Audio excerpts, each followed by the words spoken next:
Hello, everyone. I'm Erin, also known as Breakfast Candy on Roblox, and it's my pleasure to welcome you all to our Level Up Roundtable on designing for YouTube engagement, featuring KreekCraft and WonderWorks developers Josh and Zach, as well as Roblox's own Game Insights game designer, Dan. Dan, take it away. Thanks, Erin, and welcome everyone to a very exciting episode of Level Up. Today, we're joined by two very exciting groups of panelists. We have joining us today, KreekCraft, as many of you know from YouTube, as well as the WonderWorks team, Zach and Joshua. So I guess, Kreek, starting with you, would you introduce yourself? Tell us a little bit about yourself and what you do. Sure. So I'm a live streamer. I make videos on Roblox, live stream it pretty much every single day. Been doing that since 2016. And yeah, that's kind of my life. I just sit here and do that every day. And Kreek, how long have you been playing Roblox for? And maybe to I think I joined in April of 2016, and the first game I played was Phantom Forces. Oh, very nice. Very yeah. Nice. I think there's one other detail I'm trying to remember here. Oh, right. You kind of hit like a subscriber goal. Is that right? Yeah, I hit 4 million and I had to shave my head bald. So now my gosh. Now I'm bald. Yeah. It's a little cold right now. Is that why you're wearing the hat? It is. I wear the hat everywhere. People ask me, like, do you ever take it off? I don't really. No. Hasn't been washed in 2 years. Gross. Well, awesome. Thanks for joining us today.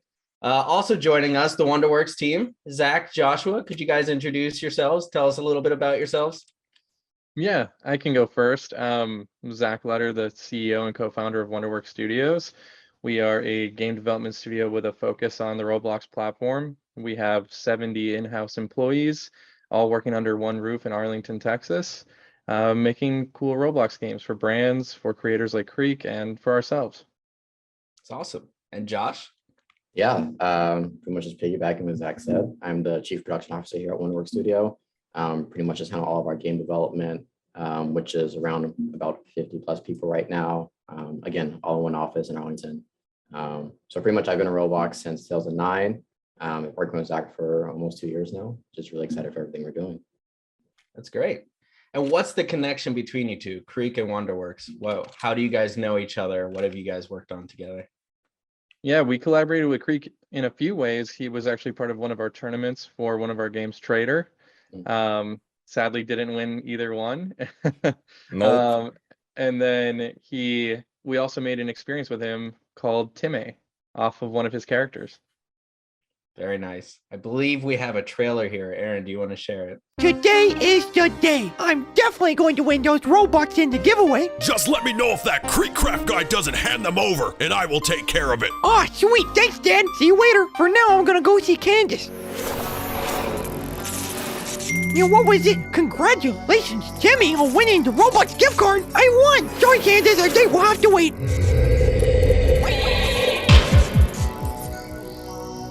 Well, thanks for joining us today. Today, we wanted to discuss with you all designing for YouTube and I guess social media engagement. So Kreek, I wanted to start with you. Generally, when you're sitting down to either stream or to make a video, what's like your process for creating content? I'd say a lot of it, especially lately, is creative ideas, like thinking of, what am I going to do in this live stream? What game am I going to play? What, videos am I going to react to? That kind of thing. So that way I go into it and it's not just me, sitting there not knowing what to do for 2 hours. I already have, this and then that and then this. And then with videos, I try to keep it, something new, or if it's not something new, put like my own little twist on it or something. So that way everything's new, exciting, and, engaging. Mm-hmm. Is there a general sort of thought or idea, or I guess, what is it about the games that you choose to play that makes it enjoyable for people to watch? Like, what's your selection process for that? Yeah, so Roblox has like such a wide array of demographics across like all the different games. So it really comes down to like two things. Like, one, streamability, like, is it fun for me to play and live stream and make videos on? And then two, does my audience enjoy it? Because like I can enjoy it, but if my audience doesn't, you got to check both boxes. Has there ever been a game where like you're really enjoying it, but you're kind of getting the vibe from your audience that they're not feeling it? Horror games are so hit and miss because like either my audience is really into it or they're just not, and they're just calling me bald and stuff in the chat the whole time. So it's hard to do games like that. I try to keep it interactive games, like games where they can join in and play and stuff like that. Yeah. So when you start to see a density of bald in the chat, that's when you know it's time to move. When the spam starts coming, just bald, and they'll spell it with emojis too, and I'll say stop it, and they'll keep doing it, and yeah. Zach and Josh, I know for you guys also have a little bit of streaming and YouTube background. Do you sort of feel the same way? Like, what is generally, in your opinion, ways that developers can get their games discovered or create them in a way that makes them enjoyable to watch? Yeah, I mean, WonderWorks was founded off the back of YouTube. My wife, Megan, plays, and I co-founded WonderWorks together. She is still a YouTuber, and I did YouTube from like 2007 to 2017, so kind of part of the old guard. But I think when we were structuring WonderWorks, we thought about YouTube first because marketing side of everything is so important. And what we really wanted from devs on the platform for the longest time before we had our own studio was just like tools for creators, whether it was ways to remove the HUD, like creator tools for camera movement, like giving people the option to kind of like control P and zoom around, because Megan did a lot of role playing. So like Brookhaven eventually implemented all those awesome tools and made creating content that much easier. And then also Adopt Me, which Megan was a big part of. They started sending care packages to the influencers of like, hey, here's 50 eggs, here's some bucks. We know this update's going to be a little expensive if you want to open 100 eggs. So like, just like kind of hooking up the YouTubers with a few, I don't know, swag things to help them make videos is super, super helpful. So we try to focus on that as well. That's a really interesting point. So maybe just going the extra mile to add, one or two features that make it a lot easier to sort of view and enjoy. And it sounds like for the streamers, giving them, some items in game or something, so they don't have to grind it up beforehand. There's not like the extra work of getting to the interesting content is something that sort of goes the extra. Yeah. And Adopt Me did really cool things, sometimes gave early access to the update and let you premiere footage before they did. So you were dropping like what the next pet was, or you were doing something that would really excite your audience and make them excited for Friday's update. Yeah. Well, Kreek, I know that, you've gotten a lot of popularity or views on some videos sort of covering events that are occurring in games. Could you talk a little bit about that? Maybe like, I think Jailbreak is one that comes to mind for me. Yeah, so every now and then there'll be a game that does like a live event, and Jailbreak's done technically three, but like two really big ones now. And obviously you can make a video on that, but it's a live event, so it's always fun to do it live, so everyone's engaging, reacting to it with you live. No one knows what's going to happen, so it's got so much hype to it. And it's just always fun like live streaming those, because like your audience is right there with you and nobody knows, and you just watch it unfold in real time. Yeah, I know anecdotally for me, when you released that video, it was shared all around the offices at Roblox. Like, holy crap, do you see what Jailbreak's doing? You see what Kreek's doing? So it definitely creates this mega event that like the entire community can celebrate. Yeah. Aaron, I believe we have a video of that. Can we share that?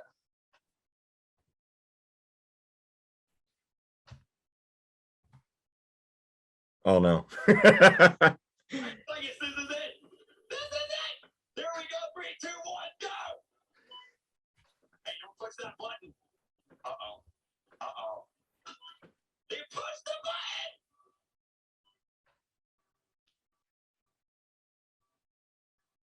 Uh-oh. Oh, there it is. There's the nuke. Who are you? Oh, snap. Oh, snap. What? What? You're too late. Oh no. Oh no. Definitely a lot more hair in this video. I was good. I was waiting for someone to make that comment. I had to take the easy joke. Like, who is that? That guy's got hair. So you were streaming during this, right? So I'm sure you Yeah. had like a live feed of viewers that were just freaking out alongside you here. Yeah, because for months before this, they hyped up like, oh, there's a nuke, and you hear nuke, and you're like, okay, well, if they had a nuke to the game, they have to explode it, right? And they did, and it was awesome, yeah. Yeah. Very cool. Especially like the build up to it, just every week something new, and everyone's like, oh, it's getting closer. Yeah, yeah. And they put like a timer on it too, so you knew exactly when it was happening. Yeah, the countdown. Yeah. Well, okay. Well, I have a question for you, and this I got this all the time as well from like my parents, and I think it's something that really our generation has come to discover and enjoy. But why would somebody want to watch somebody else play a game versus playing it themselves? Like, what is it about that is sort of an entertaining and enjoyable experience for the audience, do you think? Yeah, a lot of people used to ask me that when I told them what I did, and I would then follow it up with, why do you watch people play football? Why don't you just go play it yourself? And it's kind of like the same dynamic. It's just kind of like fun watching someone who may be really bad at the game, or someone who plays it really funny, or someone who's like really, really good, and you can watch them, be really, really good at the game. And there's just all these different dynamics that you may not get yourself by playing. And you get to share the experience, of course, of playing the game too. Yeah. I would actually argue it already existed before streaming. It was just in a much smaller capacity. Like I remember growing up sitting next to my buddy, and he was playing a single player game, and I would just sit there and watch him play it, and it was a lot of fun. So yeah, I think we could just do it much more at scale now with much more entertaining people than maybe my buddy playing the game. So, well, last question I had for you before we sort of move on to the development side. Do you have any advice for somebody who wants to get into videos or streaming? I know there's a lot of aspiring sort of streamers out there, but like, what are some good tips for them? Yeah, this is such a cliche answer, but especially when it comes to streaming, just kind of like doing it and just hopping into it, because there's so much stuff to learn. And like I could tell you everything, but like everyone's different, like especially personality wise. Like what I do may not work for other people. There's some streamers who are really good at the game and they just kind of play the game. And there's some streamers like me who's but we read the chat and joke around a lot, and that's fun. So I'd say just kind of like do it. Yeah, and you really just sort of discover your audience and your style just through practice, right? Right, yeah. Well, awesome. Well, WonderWorks, Zach and Josh, I had a few questions for you. First of all, I know that Zach, at least for you come originally from a YouTuber background, and then you made the transition over to development. What was sort of that moment or that inspiration that you had to sort of make the leap over to game development? Yeah, I mean, I just love gaming like my entire existence. And kind of like when I got out of high school and got into YouTube and went down that journey, I got to go like visit EA and Activision and do campaigns with them, experience games before they were released, go to the different conventions like E3 and all of that. And it was just so much fun being in the background. And as I got older, being kind of in front of the camera just didn't feel as natural. So I wanted to stay in gaming, and my wife was on Roblox doing all these amazing videos, and I thought, well, why don't we attempt to make our own Roblox game? And that's kind of what got us into it, and that's how I met Josh and a few other people. I saw Tyler is here. He was the like employee number 2. So I'm happy to see you here watching. But yeah, like we were able to build a really small team, and we all kicked butt for like 8 months, and we're able to get a game out. And the community got behind it because we had that YouTuber connection and got an audience excited about it, like what we see a lot of developers doing with like Discord and Twitter and all of that now as well. Okay. Now, how did you ultimately decide to make the game, TIMMEH? Like, what was the conversation like? So internally, we were like, hey, we made this game Overlook Bay with like Megan and this virtual YouTuber that she created, Honey the Unicorn. And that was so successful. Like, what if we did something like that, but in a totally different genre? Because Overlook Bay was like a casual role play game, kind of akin to like Animal Crossing. And we thought, yeah, let's do something a little bit different. We don't want to be in one box. And then I thought of Kreek. I thought he has like a really large active audience, and like he's so close with them, similar to how Megan was. And he has like a lot of great ideas. So I kind of pitched him like a softball, like general idea for a game, and then he took it and like literally like that night made like a huge like GDD and like ideas for how it would play out. So I'm like, there we go, someone that's excited, like that's what it's all about. Like, so perfect partner. Creek, what was the inspiration? It sounds like you wrote out an entire design Bible on what you wanted to see, but where did it ultimately come from? So I have like always wanted to kind of like be a part of like a game development place, and I love writing stories. Even growing up, playing games, my friends and I would make our own stories with our own characters, you know, role play games and stuff. So like when the opportunity came to like make the own story, I was just like, here it all is. This is how this is gonna work. Here's a whole document. Enjoy. I think I stayed up till like 4 a.m. or something, just writing it all out. Yeah, I was surprised the next morning I had a Discord message from you. It was just like this massive document. I was like, whoa, okay, nice. Do you mind if I actually pull up like the storyboarding Creek made? Go for it. Yes, please. Let me. Oh, I'm not allowed to share my screen. Never mind. Here, actually, I'll send this over in our Gilded to you guys. It's just actually interesting like how much work Creek really put into this, literally like overnight.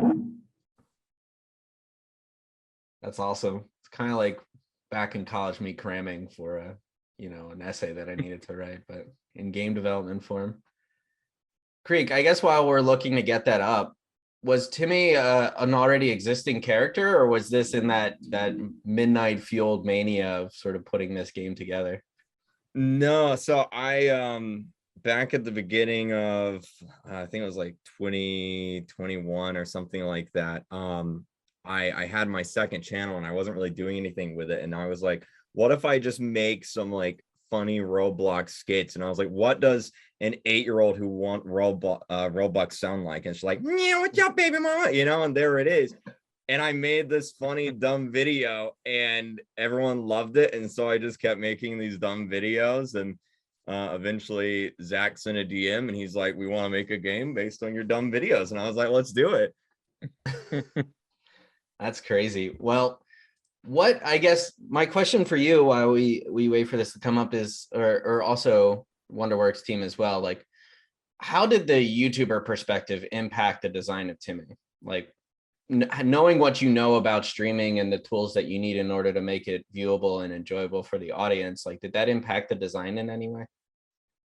Yeah, definitely. We wanted to have a few aspects that we were very familiar with the success of Overlook. So we focused on it being obviously a multiplayer experience, something that people could enjoy with their friends, but also not putting it just in that box and still allowing players to queue solo if you wanted to cut your friends completely out of the equation. But we know, like Creek said earlier, people want to enjoy games together. That's why they watch Creek. So we wanted to give them something they could enjoy together. So that was one of our focuses. And then also keeping content fresh. So we had a rotating shop that had a bunch of new things you could unlock every single week, and new things to purchase. And we also hit a lot of Easter eggs because Creek loves storytelling. So we buried a bunch of Easter eggs throughout each episode. Very nice. Looks like we have the design document here. Joshua or Creek, I guess. What are we looking at here? So obviously, having come off a whole year of playing Piggy and making theory videos on that story, I was like, oh man, I get to do my own little thing here. So it's very modeled in a similar format to Piggy. The different chapters, stories, that goes along the chapters. And so I basically just wrote out kind of like the progression of the story and the big beats that I would want to hit in each chapter. Obviously there'd be a lot to fill in, but as long as the big beats get hit, the story would make sense as the game progresses and as the chapters go out and that kind of thing. And then I also put in a lot of I guess I made it very familiar to people. There's a lot of other ideas in there that have some big inspirations from other popular games and media and television shows and stuff, and stuff that I grew up with too. So yeah, it's basically a giant document of just story and what would happen in the game and stuff. Very nice. So it looks like, and correct me if I'm wrong, you guys started more from the story or a top-down approach to game development, where you took directionally what you wanted the story to be, and then translated it to game mechanics. Is that correct? Yes, Yeah. definitely. Like I think when I pitched it to Creek, I had just like a general idea of how it would work. And then Creek built this out. So then we had like kind of the story, and then it was about like, okay, what gameplay elements can we add to make this fun and sticky? Yeah, can you guys walk us through, like, he gave you this giant document. Did you guys sit down in like a call or something afterwards? And if so, like, how did you parse this out into ultimately what the game would become? Like, what did that conversation kind of look like? Yeah, we have in-house narrative design and game design. So we got in a meeting and kind of went over Creek's ideas and then how we could optimize it to make hopefully a really fun experience on Roblox. So I know Creek worked closely with our narrative designer because we wanted to voice act everything in this game. We really wanted the cutscenes to feel alive because TIMMEH is such like a polarizing character. So we wanted everyone around him to be voice acted. So once we kind of nailed down the narrative, we went to kind of other games on the platform for inspiration on what we could do gameplay mechanic wise, what was fun for Creek's audience, because ultimately we were making a game for Creek's audience. We wanted them to enjoy it as much as he did. And what But was it I can like? let Josh speak to more of the design as well. Sorry, go ahead. Yeah, Josh, do you want to sort of expand on that as well? Yeah, I think kind of just like piggybacking it as usual. There's a lot of cool ideas Creek had. Obviously, if you saw the document, going over the intro and outros, cutscenes, how the gameplay should progress. So our goal from the WonderWorks was really just hit those goals and hit those broad points, and kind of make it into more of a gameplay experience. And so we just started with, again, like a lot of calls back and forth. And we started getting some prototyping gameplay out just to see like what it would feel like. Kind of just ran from there. Yeah. Now you guys shared development images with us. Aaron, could we get those up? And maybe Josh, could you talk through a few of them and some of the things that you all worked on the game? There you go. Yeah. So these are all obviously made in-house. We have a lot of cool creatives here. Basically, this is the first map. We'll have a picture coming up soon in a bit. But that's the first monster Goop. He's basically like a slime dog. I don't know how exactly to explain him. But he was just kind of Ectoplasma, goopy, sticky guy. I don't know. Sticky werewolf man. yeah. And then for this slide, we wanted to have different skins for the monster. So again, similar to other games, the player could be the monster in some cases. So for the PvP mode, we want players to be able to customize their character. So on the right side, you have the steampunk Goop with the gears and the hat. On the left side, you have the regular Goop. Very nice. And was this a back and forth process between you guys and Creek? Like, did you guys sort of model this and share with Creek, or Creek, like, what was your general involvement at this stage of development? Yeah, so they'd share some things and I'd kind of like give my feedback and adjust it from there. I wanted to make it sure it was still creepy and alarming, but also still be accessible and not too scary, if that makes sense. Nice. Yeah, and we were developing this game when we were going from 4 employees to 17. So like it started when we were at 4 and then kind of released when we were around like 17. So it was an interesting process, like as we were growing and adding new people and trying to get them used to the platform, like especially if they came just from like college and might not have had as much experience. But Creek was super helpful and gave plenty of notes and helped us in the right direction. I see. And who is this character we're looking at here? This is Topsy Turvy from Chapter 2. Pretty much just like a doll comes to life, an evil doll. The left side is the regular skin, and the right side is like I guess a pirate version. I believe that's what it's called.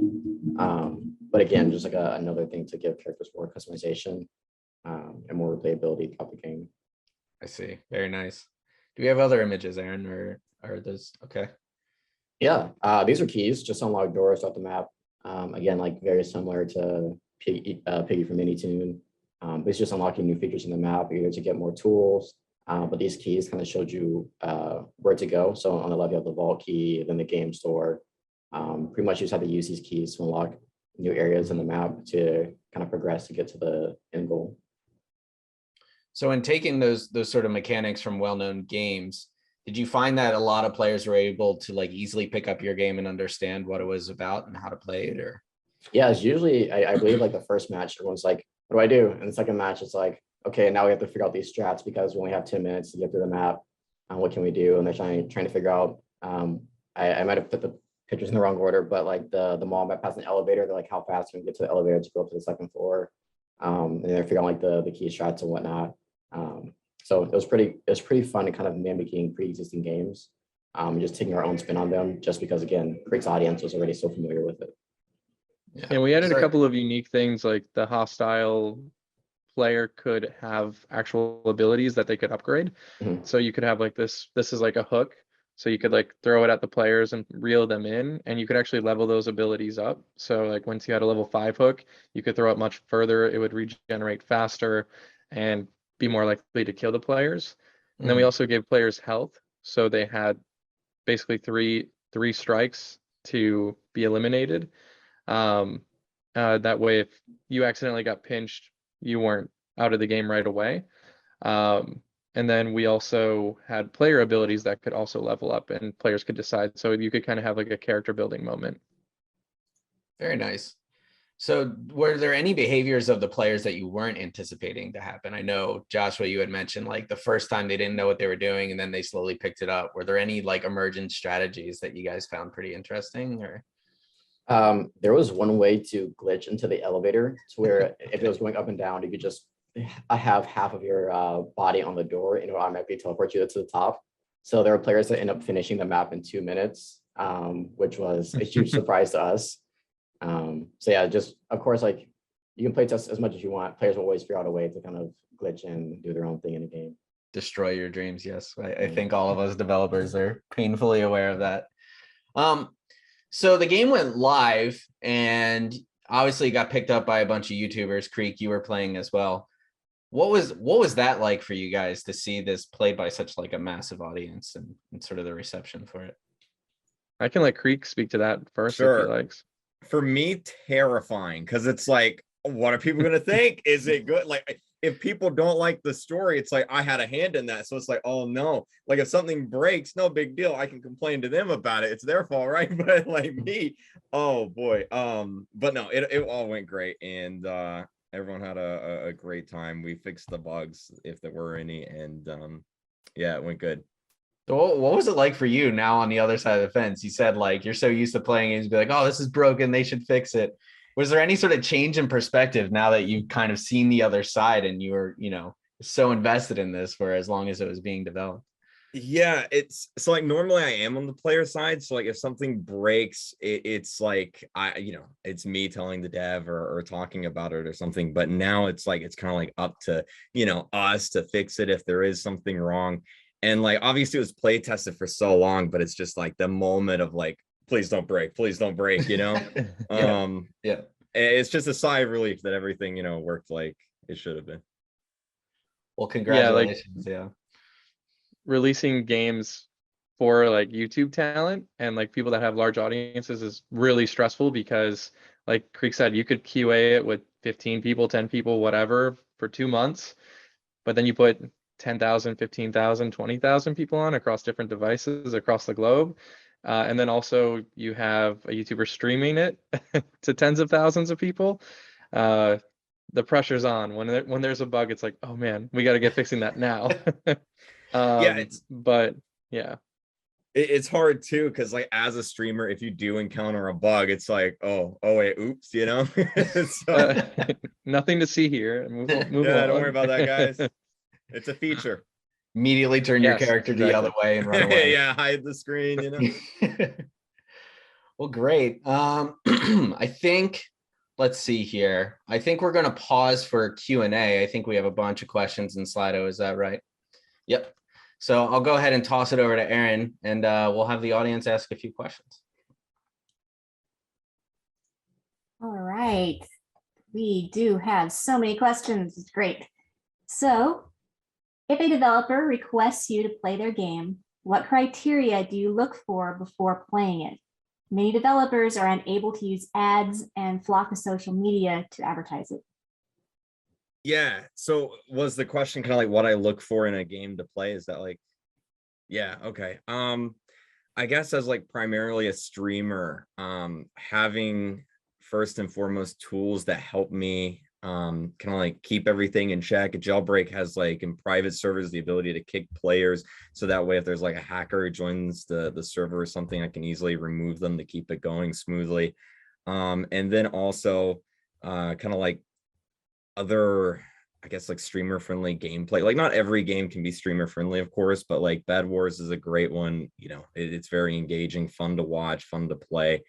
And then there's, you know, there's some games that just fit better for you know, for other things. Hopefully that answers the question.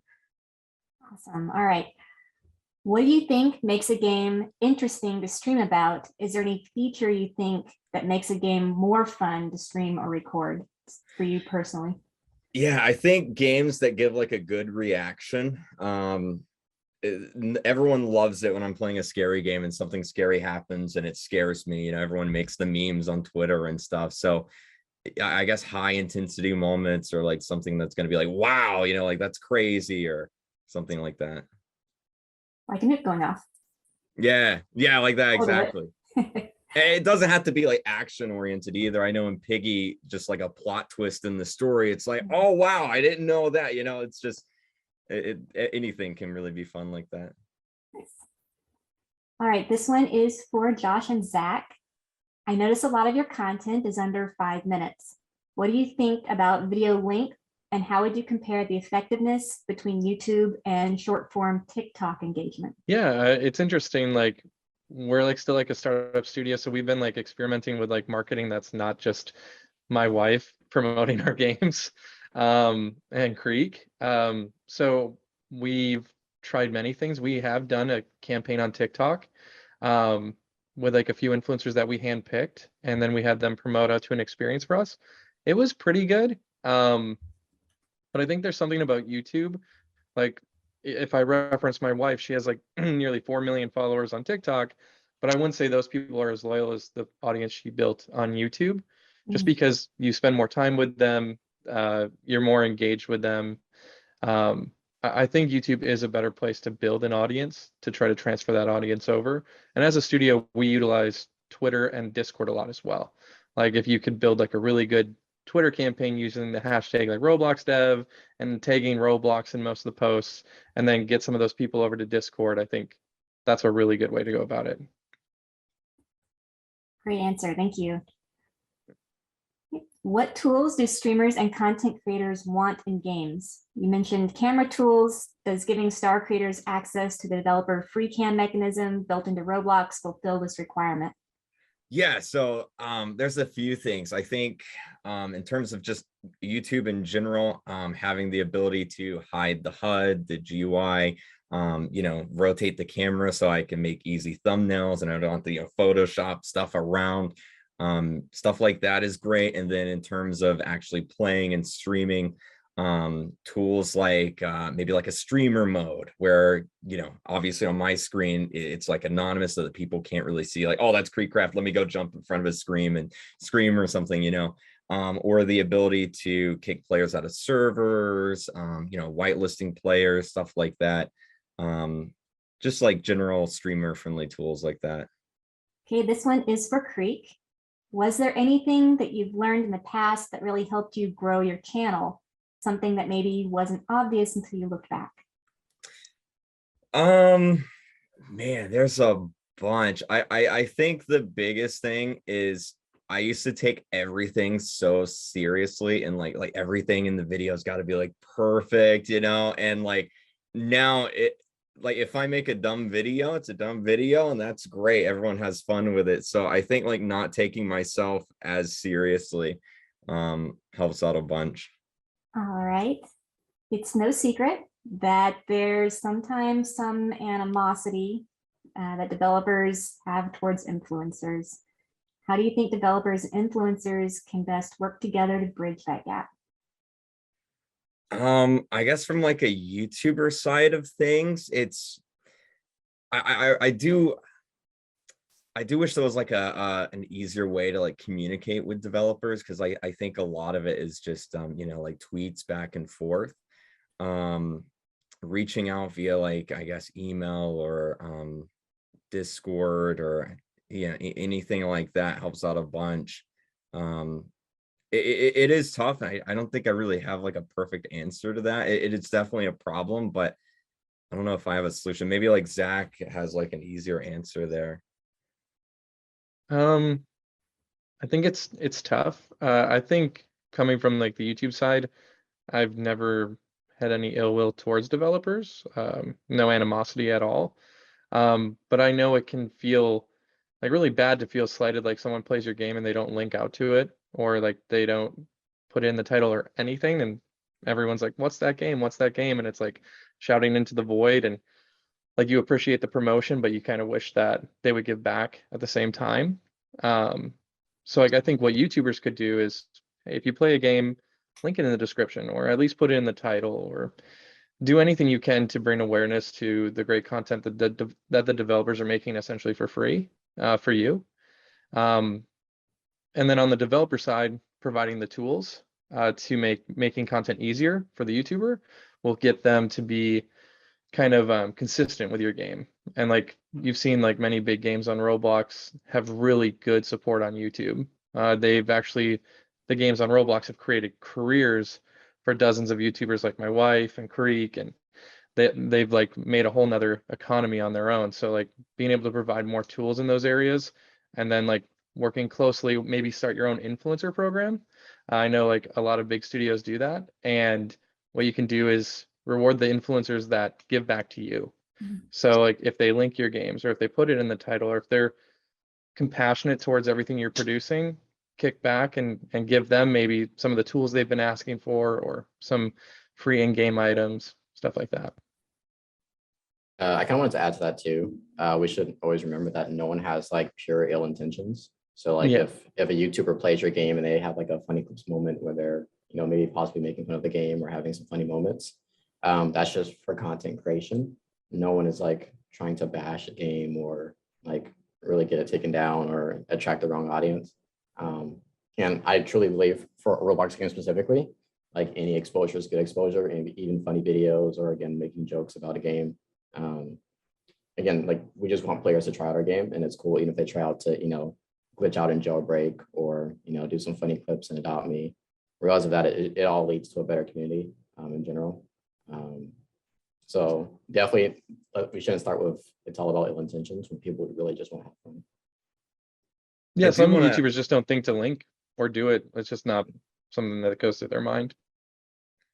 Yeah, I do want to add too that I guess when reaching out to YouTubers, do keep in mind like a bunch of different YouTubers, and based on the games they play, have wildly different demographics. Like my demographics are probably vastly different than like Megan's, for example. So like if there's some games that are better suited for, you know, my audience or her audience, you'd want to, you know, kind of like use that to decide who you would reach out for. Awesome. That was fantastic advice. Thank all of you. Okay, as a developer, what element is important to add to your game to attract YouTubers to play it?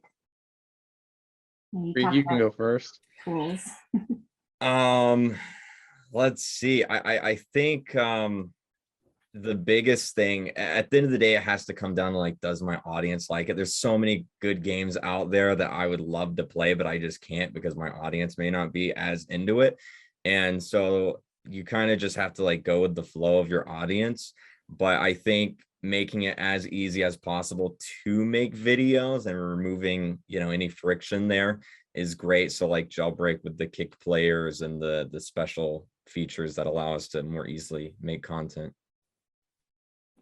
Yeah, like I think it's hard, like coming from a YouTube side, like you want updates like every single week. You want more content, so you can keep pumping out awesome videos that feel fresh. But I know from the development side, like that's really, really hard. So I think like what I love in games when I make them and when I play them is like collectibility. I love a good collectathon. So like having a variety of asset classes that I'm either able to upgrade, progress, or collect on makes updating more frequently a little bit easier, because maybe you drop like a new hat or a new pet versus like a whole new environment and new gameplay mechanic. I know like when my wife was doing Adopt Me, like every single day, they dropped a lot of like smaller updates, but they could update weekly for the longest time doing that. So I just think like Obviously, content's king. So the more content you can put into an experience and the more asset categories you can have, the more creators will have to create videos on. And the easier you'll have time updating because you can pick a specific asset class and drop just 1 or 2 collectible assets. So collectathon games are always a win for me. Some other great things too is I know Piggy and a bunch of other games have like battle passes and similar features. So that way, if you can't update every week or every 2 weeks, there's still something there to keep playing and keep grinding and keep making content on. It doesn't necessarily have to be a battle pass, but you know, there's a lot of different ways you could do something like that. Yeah, and things that require strategy and like build out like Blox Fruit, like where it's like, okay, how do I get the best build? How can I progress faster? Like what's going to make me stronger? Things that have like PvP as well, even if it's not like traditional combat, but just like something that pins players against each other, I think makes for great content when there's nothing new. I think another good example too is Piggy has done all these Easter egg hunts. So they'll hide like, I'll just give you an example. On one of the maps, there was a door. And if you click that door 3 times, it unlocked a secret area that gave you a special skin. And Minitoon was like, guys, there's an Easter egg. Here's a special skin. Go find it. And that was it. And so like for 5 whole days, I just streamed all day. Everyone was on the game trying to, you know, click all the walls, figure out how do I get this skin. And it was super engaging and fun, obviously from my perspective, but also I imagine from a game dev, you know, retaining players in that front is also good. Yeah, Or that's the really time machine and jailbreak, yeah. Yeah, from a developer's perspective, like we know that those are all the things that keep players engaged between the big updates, and it's really important to drip out that content. But yeah, had not thought about it also being really good for keeping influencers engaged as well. So that's really cool. Makes sense. Thank you. All right, this one is for Zach. Do you think the Roblox advertising system is still effective in 2022 compared to the attention that can be gained for free from social media? Personally, I've barely used ads and think many newer developers make the mistake of wasting their money that could be better spent elsewhere. We relied on sponsored tiles a lot in summer of 2020 and going into 2021, but I have seen their performance decrease like greatly over the last 6 or so months. For us, like at first we were just like comparing metrics like, hey, like maybe enough people have seen the game, they know the title, it's not going to get the click through it had. But then, you know, upon releasing a new experience and running the sponsored tiles and kind of seeing them still not perform very well, I think it's the recent change to kind of put those all in one sort versus like scatter them across the website through all the sorts. So like, yeah, like for us, we still do use them, but we're more like diligent on how we use them, and we don't go as hard as we used to with them. But we do really love building like an organic hype cycle. Like we did that with Honey the Unicorn for Overlook. Honey was basically this unicorn YouTuber that played a bunch of different games and gained notoriety on Roblox. And then we gave him 3 months early access to Overlook, and he was showing off gameplay and doing stuff like that. And that was like really, really effective. Overlook sold 1.2 million paid access copies in 2 weeks, and then had 90,000 CCU upon free release just from like that hype campaign that Honey made.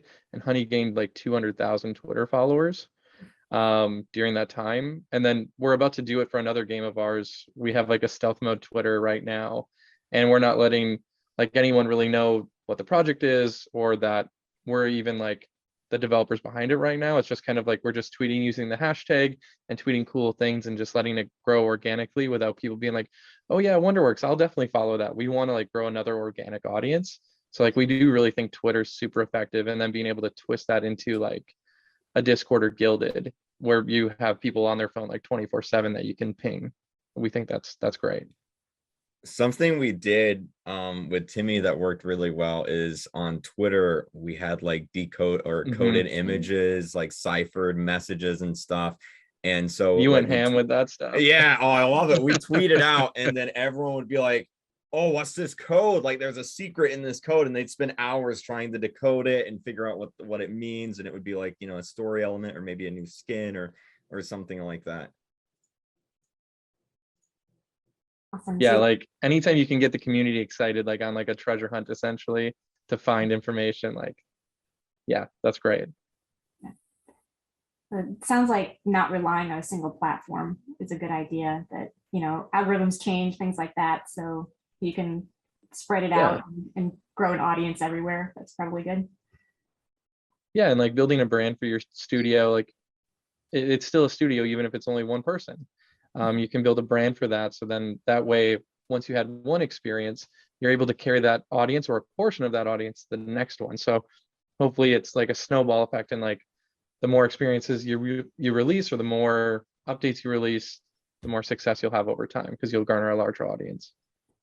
Kreek, how early do you start looking for seasonal games? Do you like updates to be released early to give you time to play them?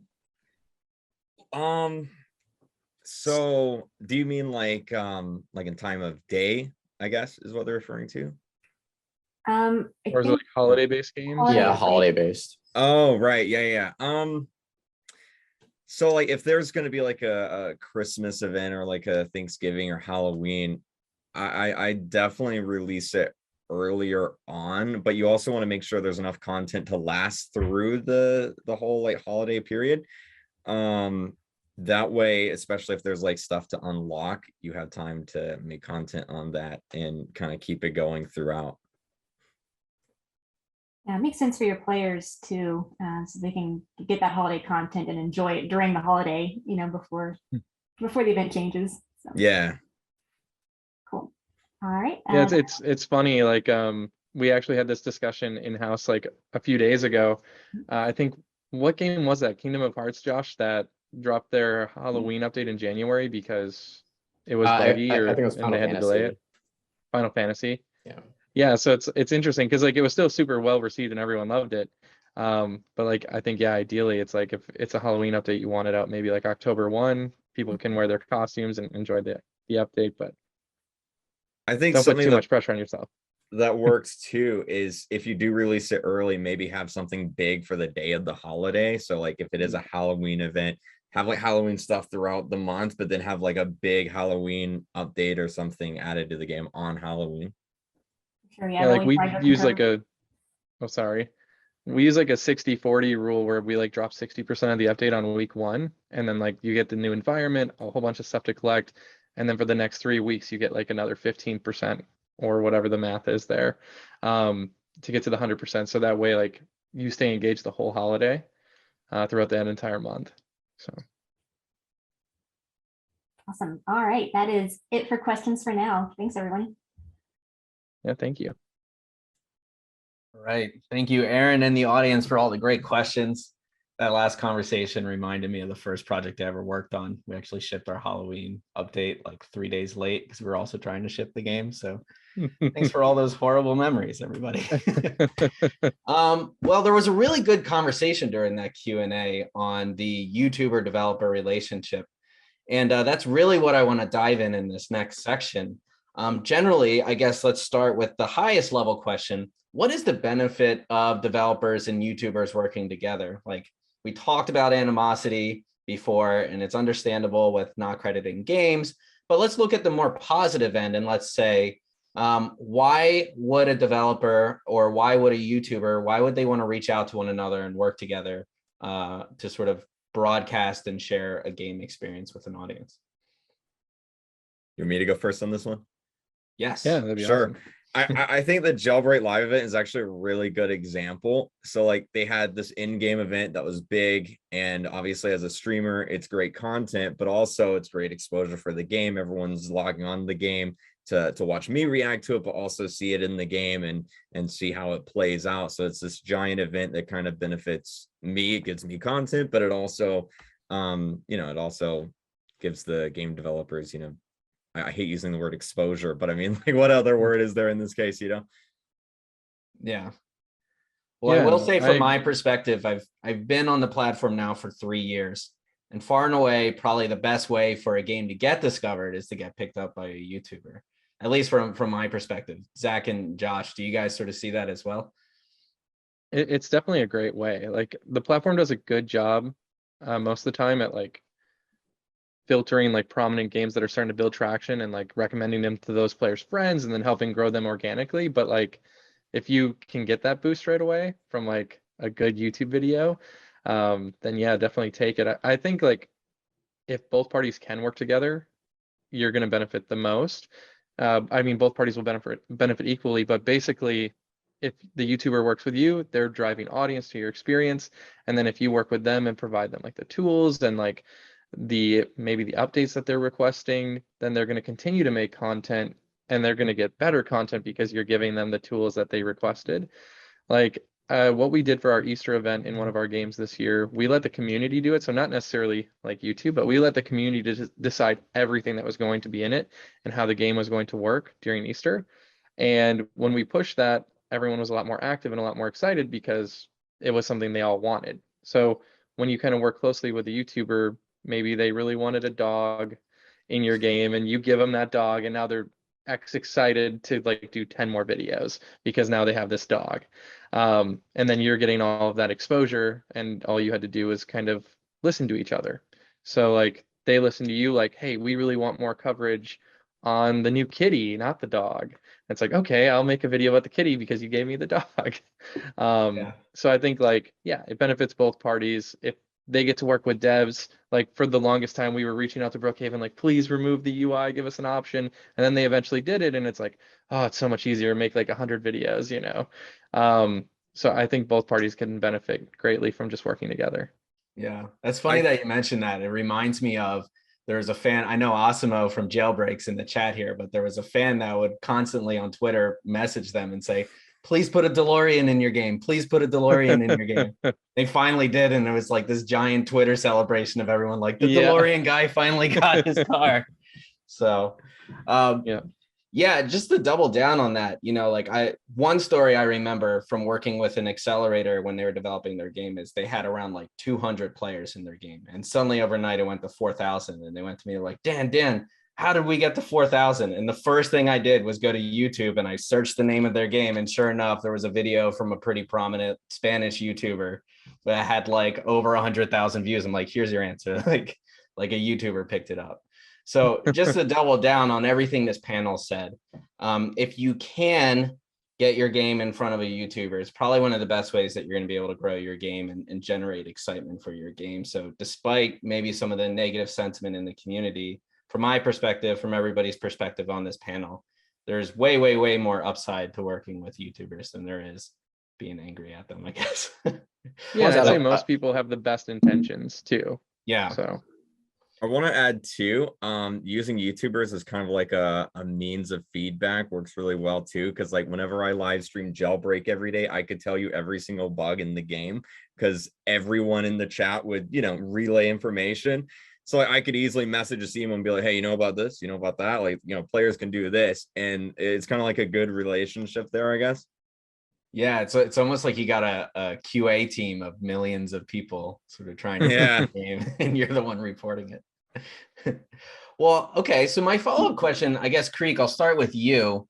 What's a way that like developers could respectfully, I guess, like reach out to you if they wanted to sort of get their game? Like, have you worked with developers in the past, or do you sort of take inquiries from developers? Like what, or I guess in a general sense, what's a good way for them to get their games picked up by YouTubers? If that's something. Yeah, that's a tough question. I know a lot of YouTubers would probably say like, you know, adding like a YouTuber skin or YouTuber feature like that to the game, but I'm more of like, in terms of me, as long as the game is fun and has those like streamer friendly, YouTuber friendly features, it's a lot more likely that I would make a video on it. Mm-hmm. My Twitter is always, you know, so fast, like tweeting me, it's really hard. Most of the stuff I miss. I'm sure there's a bunch of people that tweet me, and it's the same with email too. I get so many emails from like fans and stuff, so it's tough, and I don't really have a perfect answer to that, but having those features is great. So just implementing, you know, we kind of talked to it to death at this point, but just implementing all of those YouTuber friendly features are going to up your chances of getting picked up by a streamer. Yeah. Well, Josh and Zach, for you guys, from a developer perspective, you know, what's a good way to approach a YouTuber audience and maybe try and get your game picked up? I know for you, it kind of happened organically, but is there any sort of additional insights there on general ways to get discovered? Yeah, like we had this game called Trader. It was a round-based like murder mystery type game with like small little to-dos like Among Us to kind of help speed up the timer to escape. And we thought, how are we going to market this? We made the game in 3 weeks.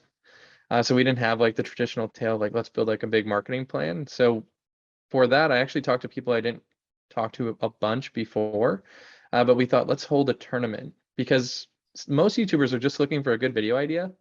And it's like, hey, yeah, let's hold a tournament. We'll have like a prize. We even had like a physical trophy made. And then we actually had 5 million views on YouTube from just that tournament of the participants because everyone agreed to like make a video or stream it. And it created 6 million visits on that experience throughout that time. So I think if you have a good idea, like, hey, this game, it's fun. And then I have this awesome tournament. I have a few people interested, or we have this prize. I know, Kreek, you were just part of another tournament of maybe a couple months ago. It was like a shooter. Yeah, aim blocks. They did a tournament and they were like, you want to be in a tournament? I was like, yeah, let's do it. Yeah, people love competition. People, like it's not even about the prize, it's just more about the glory. So if you can have like cool ideas and bring that to a group of people, most likely people are going to be down because these people need a video every day. So you present them a good video idea and you're going to tie other cool people to it, then yeah, people are they're going to be receptive. Yeah, on developer standpoint too, make sure when you're reaching out that their audience actually matches your game. Like for instance, Megan's probably not going to be playing like, Bed Wars every single day on her YouTube channel. So whenever you reach out to a YouTuber, make sure that you're actually hitting your target audience. It's something they would actually want to play. Like for with KreekCraft, something around TIMMEH is something more up his alley. Awesome. Well, let me flip the script here. And I guess Josh and Zach, for you, how do you sort of facilitate conversation if a YouTuber reaches out to you? Have you ever had a YouTuber? Well, I guess you have in the form of Kreek, but like, what's a good way to sort of facilitate that conversation and that partnership if you're communicating with a YouTuber on promoting your game? Yeah, I mean, we have actually had a YouTuber's representative reach out to us and want to work on a game together. I think for us, it's about like determining like once they reach out, like, is it a game that we think we would be good at making? Is it something that's up our alley, whether it comes to art direction or just programming in general? But it's tough because like it just depends what you're looking for. If this YouTuber's coming to you and they want you to build them a game and they're not going to pay you and there's nothing really cut out for you, then it's probably a huge red flag and they're not probably the people to work with. But like if a YouTuber's coming to you and they're genuine and you can trust them and you're going to build a partnership together, then I think you kind of take conversations from there and work out something that's feasible for you but also achieves their goal. It's just tough because I think there's so many variables to what that could look like. But for us in the past, like obviously Kreek's like a super stand-up guy and my wife's pretty cool. So we've been lucky. But we've also like put together campaigns and like YouTubers have backed out last second, like whether it was participating in a tournament or anything. I think it's just about understanding that everyone has like a life and they have a lot going on and get them next time type of mentality. And I think that'll put you at peace the best. Yeah. So don't expect 100% of your DMs and your emails to hit, I guess is what you're saying. Yeah. Yeah. Like Kreek said, I mean, everyone's emails are flooded and some people have other people monitoring their email. So it might not even get in front of them and that might not even be on the YouTuber. That might be their agency or whoever's managing them. Yeah. Okay. Well, Kreek, I see a lot of back and forth with you and Minitoon on Twitter in terms of different pieces of content, different memes. Apparently you're both bald now. Well, you're definitely bald now. I can see with the hat. But I guess like, what does that look like in terms of interacting with a developer on social media and like kind of how does that generally work? I'd say one of the best things you could do as a developer is be very interactive with your audience on Twitter. Like the top 3 that always come to mind: Asimo, Bad CC, Minitoon especially, because then you're not just a developer making a game in the background, but you're actually part of the conversation. You're talking to audiences on Twitter. I can make content out of it, like Minitoon tweeted, here's a video, here's his tweet, and it's like announcing new updates early on Twitter and just kind of like keeping the interactivity up. Like I'd say Minitoon and Asimo is probably like the perfect examples of that. Yeah. What benefits do you think that like gives to the developer? Like, I'm more of an introverted guy, so I'd be more comfortable sitting in the corner and just working in Excel all day. But like, what are the benefits of putting yourself out there to your audience and to like a YouTuber audience as well? Yeah, I think I think it also has like a loyalty factor to it. Like if Minitoon releases any game, people are going to play it because they're fans of not just Piggy, but they're also fans of Minitoon. And so that plays a role, but it's also, if Minitoon's like, what skin should I add to the game? Here's a poll on Twitter, and then players can vote on that poll, and then they'll see like, oh, this is the skin I voted for in the game, Yeah, and it kind of adds like a little bit of a human side to the developer as well, right? There's not just this big wall between you and you're sort of throwing updates over the fence. You're seeing the personality of Minitoon or the personality of Asimo, right? Right. And that really makes you sort of empathize with the content that they're creating and allows you to, like, as the audience, feel like you're a part of the whole development experience, because as you said, some of your ideas are ending up showing up in the game, and that's just a really rewarding and engaging thing for players, right? Yeah, because instead of it feeling like a Roblox game, it's like our game. Like that's cheesy, but like it's like there's so much stuff that was added to Piggy just based on like community feedback, and it keeps people coming back, Yeah, that's great. Well, I think we're going to end on that in terms of questions. I wanted to wrap up here. Then I know we have a million other questions from the audience that are much better than anything I could ask you guys. So just to wrap up, and I wanted to ask each of the panelists, maybe Josh, starting with you, what's one thing you wish that you knew when you got started in game development?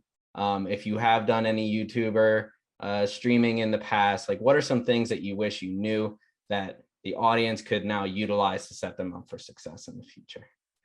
Yeah, I think starting out when you first have the game idea, you need to know what your targeted audience is. It's great if you like the game. Obviously, everyone on Roblox wants to make something they enjoy. But if that audience is very small, then don't have the highest expectations for, like the 100K concurrent player count. But also, like what YouTubers to possibly contact, what audience to reach out to, what kind of ads to run. So in general, just start your target audience and make sure you're scoping the game from there. I messed that up several times, dozens of times, but for sure, that's a great way to start. That's great advice. Zach, over to you. Your words of wisdom. I think for me is definitely don't get caught up in the just one more of this, just one more of that before I release this game. Like, don't get caught up in the perfection of it all. Release something that you can be proud of and then expand upon it post-release. Because we've had many long nights like, oh, well, if we rework this or re-add that, but we never got feedback from any of the public yet. It's just us in our own head running on the hamster wheel. So kind of get off that wheel, throw out a product that you can be proud of, and then kind of build upon it post-release. Yeah, avoid feature creep. That is the death of every game developer out there. All right, Kreek, we're going to close with you. Final words of wisdom. What do you want to share?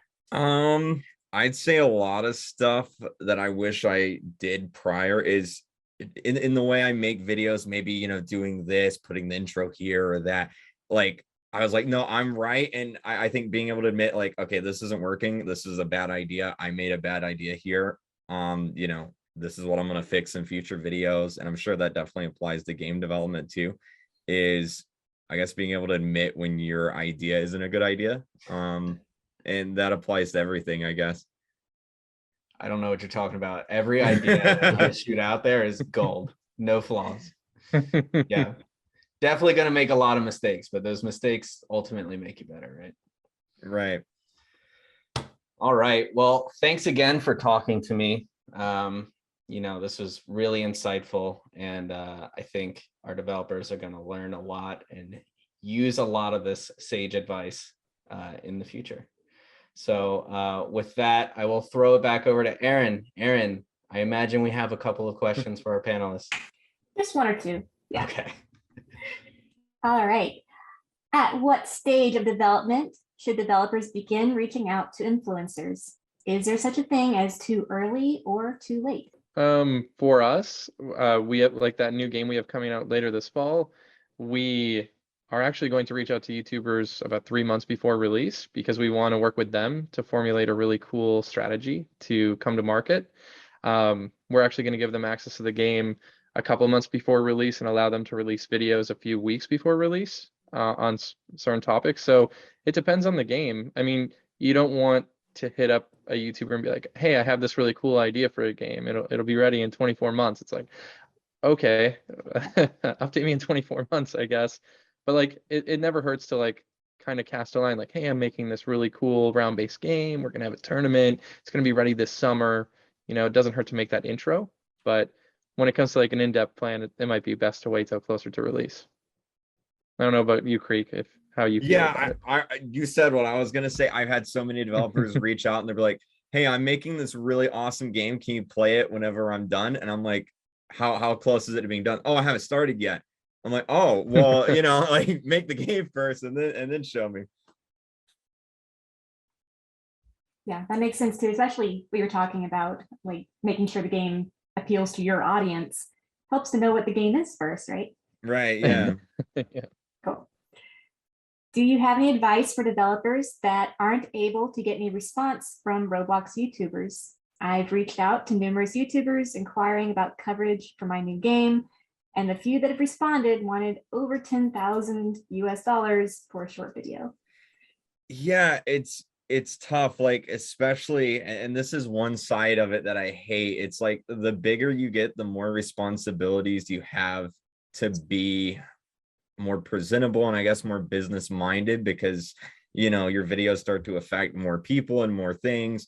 And so like there's some things that I couldn't make a video on because it just doesn't appeal to my audience or it doesn't appeal to my channel. And I hate being business minded, but like once you reach a certain point, you just kind of have to be. So like in some cases, maybe like smaller YouTubers or something, and maybe even like be a good idea. But also like it is tough, you know, reaching out and like having that conversation, because my DMs and tweets and emails are just so it's so full all the time. So I don't really have a solid answer there, unfortunately. Yeah, and it doesn't hurt to have your own YouTube. There's plenty of really good developers out there that showcase small features of their games they're working on or updates they're working on, and they get a really good amount of views, especially in some of the fighting games. I mean, some of these developers get millions of views a video. So kind of it's never too late to start your own channel and just share the process. I think for me, that would have been super interesting to be able to watch from many of like you developers, because like I'm not a developer. I don't know how to code. I'm more of a game designer. But it's just so great to kind of see like the process of like, hey, what went into making this specific gameplay mechanic? What went into making this asset, this environment? And then you could also drop your trailers on that channel, and trailers are a little bit more viral potential, especially if you drop them on socials and on YouTube. You could kind of grow your own audience, so you wouldn't always rely on others. Something you can do too is like maybe put something in the video that relates back to the game. So like if you want to like complete something in the game, maybe you have to go to your, you know, your own YouTube channel and like watch that video, the update video or something like that. That's great advice. Okay, if we, I'm going to reword this one. I think what it's getting at is, what factors do developers and influencers need to take into account when deciding what is fair compensation for creating a video? You want me to go first on that one? Yeah. Yeah, it's tough because like I have kind of like a manager that handles sponsor stuff now, because I just get so many and I can't do it by myself anymore. And so like I'm sure they've gotten so many offers, and I'm sure there's like a level that it just has to be before they even present it to me. And so there's probably a bunch that I just don't see because of that. If there's not like a monetary reward, you could always do stuff like maybe a special skin or special items in the game. Maybe it's a game they really want to play too, so that way they get something. So like Russo Plays is a great example. He does a lot of simulator games, and maybe someone's making a simulator game. He can play it, it fits well with his audience, and maybe he'll get like some extra coins or something in the game to give away or something like that. Yeah. And I mean, like when it comes to like trying to reach out to YouTubers, like Kreek said, like there will be some that are expensive and that have managers, and it's just much more difficult. And running a paid campaign is never fun. You don't want to get into marketing. But I'd say like what I like to do, I go on YouTube and I'll look for people in like a genre that we're like creating a game in, and I'll find some of the smaller up and coming people, because typically they have a really loyal audience and they're growing and they can be really active with their audience. Because like once you get to like my wife's size or Creek's size, there's so many people, you're not going to be able to respond to everybody. But like the smaller YouTubers, they're still on the come up and they're really active with their audience, and they have like a really engaged audience, even if it's smaller. But that kind of starts the snowball and the momentum of kind of growing a big game. So like Honey the Unicorn was a much smaller YouTuber than Megan Plays, but him promoting Overlook worked because his audience was so new and so loyal. So that could be a good strategy too. Like even if they're only getting 200 views a video, that's 200 very active people that love that genre and love that creator and are going to come over, and most likely the creator will do it for in-game items or a rank or maybe a special skin that's featuring them, so it could be something you're already developing towards and you can just add that in. Super valuable. Thank y'all. Okay, Josh, how did you get involved with Roblox and production? Interesting. So the way I started out in Roblox, actually, my very first game, no idea where it is now, but it was a superhero morphing game. So you had to like step on these like little platforms and turn into different superheroes and fly around and grapple around the world. That was my very first experience, and I was like, whoa, this could be like a pretty cool platform. And then from there, I believe like 3 months later, I got into like guilds and clans on Roblox. I'm not familiar with that community now, so I don't know like if that's still huge or not. But I was totally into like a lot of these like clan wars and like fighting on these like 30-player servers, which again could like be very massive now. And that was something I realized being a part of with the community experience. And I started to want to make some of those groups myself, want to make some of those places myself. So I started more game development, started programming, started modeling and whatnot, which eventually led to being more towards development. Started working with Zach, got more into production. That's pretty much how it all started. A little bit of everything. That's amazing. Yeah. Okay, if there's a horror game, do you think that it is the lore or the gameplay of the game is more important for a streamer or YouTuber to focus on in their videos? I think both, but for different reasons. So like one of the reasons why people stuck around in Piggy for so long is the story. Like that was the hook that kept people coming back. But the things that would get people coming there to begin with is the scares and how like polished and creative the game is in that front. So yeah, kind of both, but one for short term and the other one for long term. Right. The way I see it, pre-release hype is one of the best ways to promote a game without spending a lot of money. What ways do you think are really good strategies to promote a game? You can go first. No, you can go ahead. Okay. I've always loved, I talked about this a little bit earlier, but like the creative puzzles and stuff that people put on Twitter. Like if Asimo just tweeted out one day this giant secret Twitter account, everyone's going to be trying to figure out what it is, right? And that gets the players involved. Obviously, it's great content for me as a streamer. So anything really in that regard is great. Yeah, like speculation content is like the best. Like even when Megan was doing Adopt Me content, it's like, oh, what's the next egg? What's the next pet? What's the next exclusive? And that gets like the whole community making videos, talking on Twitter, gets everyone really excited. They would even like, Megan would do like wish list videos, kind of like, hey, like I wish they did a zebra egg and it had like all these pets. And then like a few months down the road, all of a sudden there would be like a zebra pet, and it's kind of like, oh, did Megan call it? Did they do it because of her? And it creates like a big buzz. I mean, what we like doing, I think like what everyone can do is you can kind of slow play the Twitter hashtags and kind of build off the active community under the hashtag Roblox Dev. And then when you kind of get that going, I think dropping like a trailer is always fun, something to showcase, even if it's just in gameplay stuff that you can capture and like Shift P or Control P. But yeah, like I think what we've done in the past is like it's fun, but it's a balancing act because the more you hype something up pre-release, the more expectations there are as well. So it can be easy to kind of overhype something and then people are too excited and then the expectations are super, super high. Especially if you want to do the strategy of releasing like just an MVP and then building upon it. So I think it's a balancing act. You don't want to promote 6 or 8 months out because you'll kind of lose interest, but maybe like a few months out and give them just a little bit of tea every few days and then get bigger tea, hotter tea towards the release, then that's a good strategy. I think kind of leaning into like leaks and stuff too is kind of great. I remember Yeah. back in the day, there were entire channels dedicated to looking into Asimo's inventory to see what new cars and stuff were coming to the game. And it was really annoying for him, but it was also great for everyone else because it's got that hype like, oh, wow, did you hear? Like there was this secret thing you weren't supposed to see, but we saw it and there's a new car, and it's people want to see it because you're not supposed to see it, and so that gets more people talking. Yeah, I think Dan and I both worked on games that have had our strings revealed early and things like that. Like, no, they know what the event is going to be, but Yeah. So people just spend the whole day digging through data for it. And like eventually as a dev, you kind of have to let that go and just accept, hey, this is viral marketing, I guess, right? But well, at least they seem excited. Yeah. They're not upset about this, so that's a good sign. Yeah. Cool. All right, Kreek.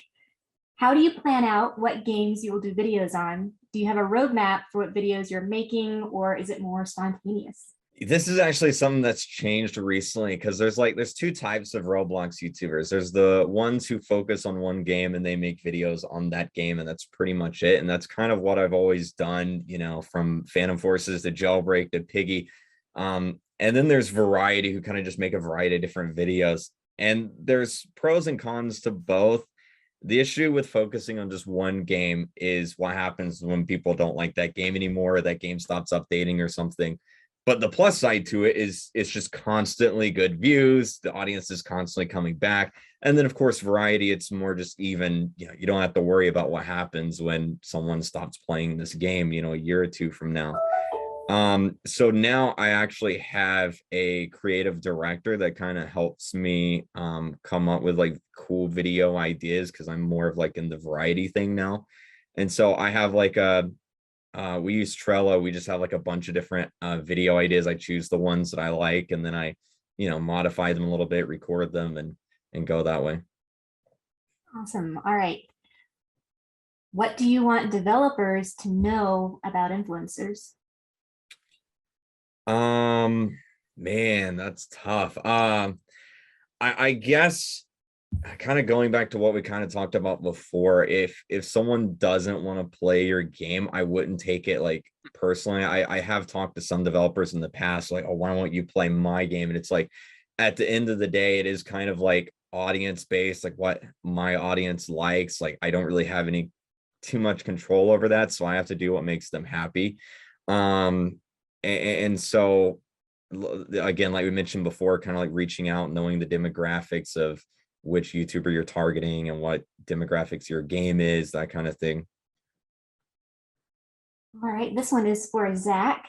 What made you do the jump from influencer to game designer? Do you think you'll ever get back into making videos? I think like for me, I just like always loved gaming. So I think I've always had these ideas and I thought, man, I wish my favorite game would do this, or I wish that there was a game that existed that did this thing. And it's kind of seeing the opportunity to shift from influencer to developer with Megan's audience and like the potential to make our first game gave me that opportunity to make Overlook Bay, which I completely designed game design wise. And it was like a mix of my favorite games growing up. Like I loved casual farming games. I loved really casual RP games. And I kind of just built what I thought was like the ultimate game in my mind and put it on paper. And I don't think I would ever go back to just being an influencer. I love what I do. I love being on this side of the coin and developing the games and getting to see players' reactions to like content you're putting out and doing like what Creek referenced, like randomly surprising the community because they didn't know that you were listening, but you were, and you gave them that dog or you gave them that cat or you did the thing that they wanted, and everyone's just so excited. Obviously, there's two sides to that. Like sometimes you do something that really makes people upset, but I live for it, and I love kind of influencing and like kind of having kids of this generation that will be like, wow, that game was really good and it formed my childhood, and like it was something that I fondly look back at, like Club Penguin or something. So it's just so much fun. Oh, that's great. Thank you. Okay, WonderWorks, both of you, Josh and Zach, what would be your dream collaboration? Josh, go ahead. I'll let you go first. I have too many dreams. With a influencer specifically, or just in general? Sure, didn't say. Let's go with that. I have no idea. I think there's a lot of people on the platform that are getting or that have genres we're trying to get into. But I don't want to spoil surprises because I think we're going to be reaching out to them soon. There's a few people we already have our eyes on. So I'll pretty much going to probably work with our dream collab influencers within the next few months, but I don't want to say that yet. Fair enough. Congrats on that. Yeah, I mean, no, I love everyone we're about to work with and everything, but I also have like other dreams. But I think like I would love to do something. Can I say company names? I would love to do something with like the Pokemon company. I think that would be like an absolute dream come true to like do our iteration on the platform. I would also love to do something with like EA Maxis. Like I've always loved all of their games growing up. Like Will Wright's like a genius, and I think to bring something like that he's done and bring it to the platform like officially would be awesome. The correct answer there was KreekCraft, by the way. You both felt. KreekCraft. I was waiting for you to hop in. Softball. All right. We've already lived our dreams. Speaking of Creek, with Roblox changing at a rapid rate, do you see your YouTube channel changing? Yeah, that is something that's interesting, especially with 2020. You can tell just Roblox's popularity just went crazy. And I already see it kind of happening is as Roblox ages up and like the people playing start getting older and stuff, I start kind of like transitioning more into, you know, what's funny for teenagers now, that kind of thing. Especially as a lot of older people start finding and playing Roblox. So it's something you kind of just have to go with the flow, but it's kind of like a constant shift. It's always changing. All right, similar question for WonderWorks. Do you see your YouTube strategy changing given all the changes that Roblox is doing? I see creators we work with changing potentially. Like, you know, some people might stop playing specific genres or move on to different types of games. But like, I think YouTube has just been around for so long and it's just been growing and growing as a platform. So in the near term, I don't see our strategy changing. I think working with influencers has like massive benefit. Like, yeah, it's hard, especially if they're trying to charge like $10,000 or $15,000 a video. Obviously, we're not like huge proponents of doing that. I rather come up with a cool tournament and have like a prize and like have like this big competition.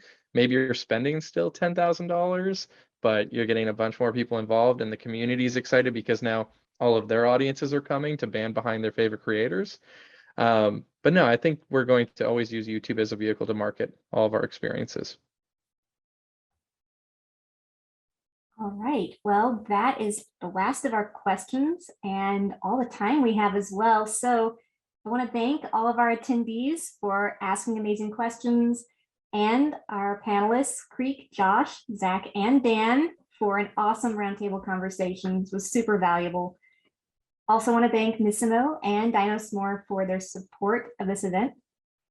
For everyone watching on YouTube, thank you for tuning in. Drop your questions and comments below. We would love to hear from you. Don't forget to like and subscribe to the Roblox Developer Relations channel. More Level Up videos are coming soon.